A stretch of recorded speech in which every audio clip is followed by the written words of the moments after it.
ഇസ്ലാം ഭീതി, ഈ ഇസ്ലാം വെറുപ്പ് സമൂഹത്തിൽ അവരെന്ത് കാര്യത്തിനു വേണ്ടിയാണോ ചെലവഴിക്കാൻ ഉദ്ദേശിച്ചത് അതിന്റെ നേരെ ഓപ്പോസിറ്റാണ് സംഭവിക്കുക.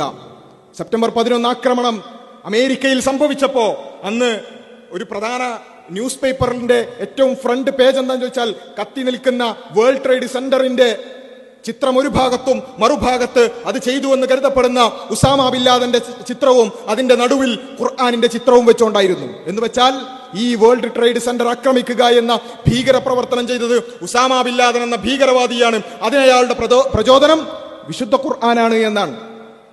അങ്ങനെ ഇസ്ലാം ഭീതി ഉണ്ടാക്കാനായിരുന്നു അവർ ശ്രമിച്ചതെങ്കിൽ ആളുകൾ ചിന്തിച്ചത് ശരി, പെന്റഗന്റെ എല്ലാ സുരക്ഷാ സംവിധാനങ്ങളെയും ഭേദിച്ചുകൊണ്ട് ഇത്ര വലിയൊരു സംഭവം നടത്താൻ ഈ ഖുർആനില് ഇത്രയും വലിയ സംഭവം ഉണ്ടെങ്കിൽ അതൊന്ന് വായിച്ചു നോക്കണല്ലോ എന്ന് കരുതി ആളുകൾ ഖുർആൻ വായിച്ചു, ഇസ്ലാമിനെ കുറിച്ച് അറിയാൻ ശ്രമിച്ചു. ഇന്ന് യൂറോപ്പിലടക്കം ഏറ്റവും കൂടുതൽ ആളുകൾ വായിക്കുന്ന പുസ്തകം, മതഗ്രന്ഥം അത് ഖുർആനാണ്. ആളുകൾ ഇസ്ലാമിലേക്ക് കടന്നു വന്നുകൊണ്ടിരിക്കുകയാണ്.